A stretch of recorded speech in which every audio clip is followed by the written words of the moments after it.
All right, so you've accepted an offer on your home. Amazing, but now what?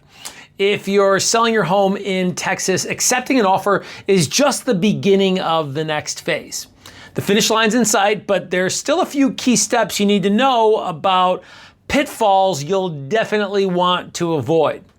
Now, as a real estate agent here in Texas, I walk sellers through this process all the time. So trust me, knowing what to expect after the handshake is just as important as everything you did to get to the offer in the first place. So let's break it down. What actually happens after you accept an offer in the state of Texas? Oh, by the way, if you consider a serious offer on your home, I have 6 options to make that happen. Click on the link in the description below. Okay, so let's look at step number 1, going under contract. Once you sign the buyer's offer or agree to a counteroffer, you're officially under contract. That means both you and the buyer are legally bound to the terms unless one of you exits the deal according to the contract rules. And in the state of Texas, one of those rules is what we call option period.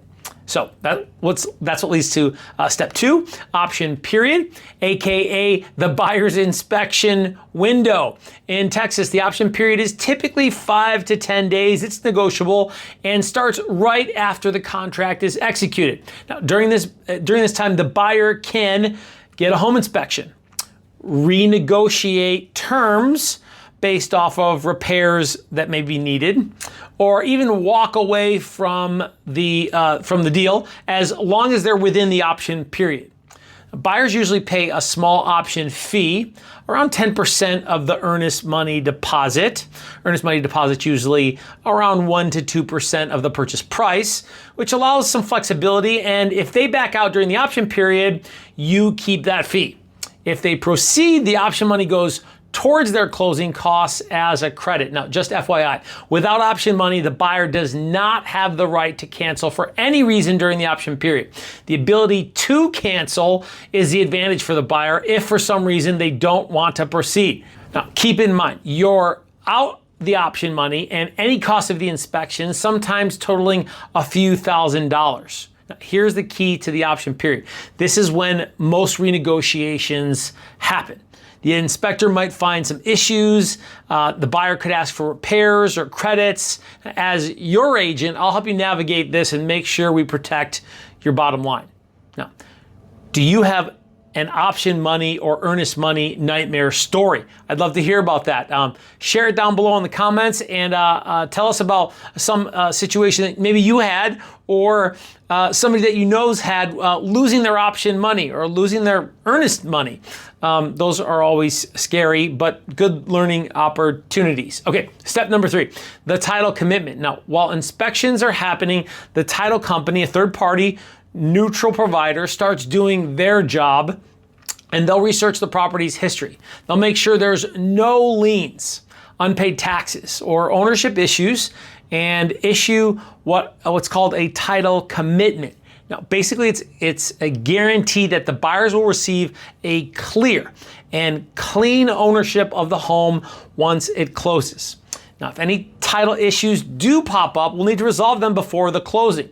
Don't worry, I'll walk you through every step if that happens. Don't forget to like and subscribe if you're seeing value here.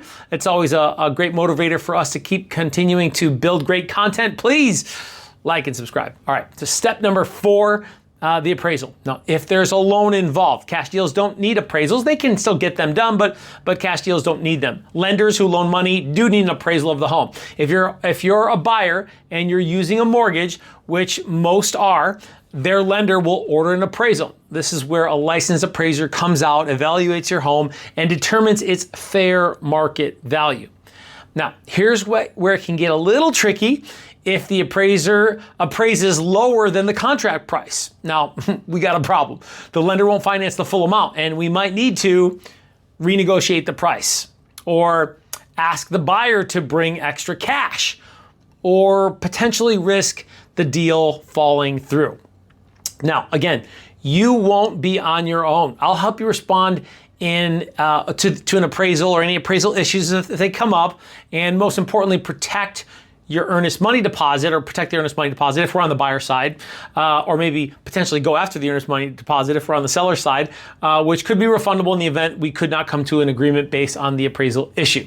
Okay, step number 5, loan approval and the final walkthrough. Now, while all this is happening, the buyer's lender is working behind the scenes on full loan approval. This can take a few weeks, and they'll often ask for extra documents along the way.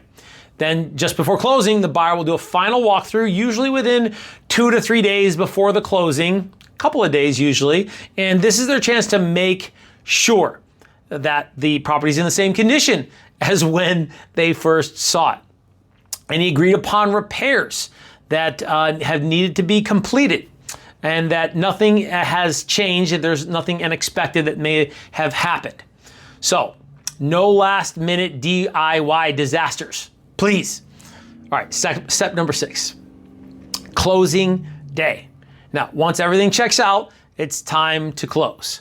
And so in the state of Texas, both parties typically sign at the title company. Those remote signings or mobile notaries that are needed also are becoming more popular. So you might be able to sign from another state or from your home. You'll sign your documents, and the keys get handed over when the deal actually closes, funds and records. And so the title company will fund the deal, and the same day or the next business day, and once it funds, when it's officially over, sold, bang. Money's wired directly to your bank or to your pay off your loan or to your account, and we're done.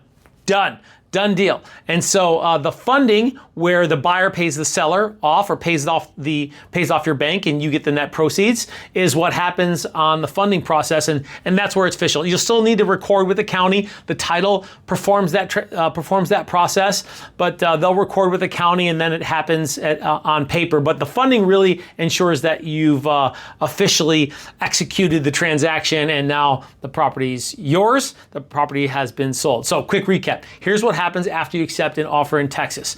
You go under contract. The buyer enters their option period, inspection and possible renegotiations. The title company handles all the legal stuff.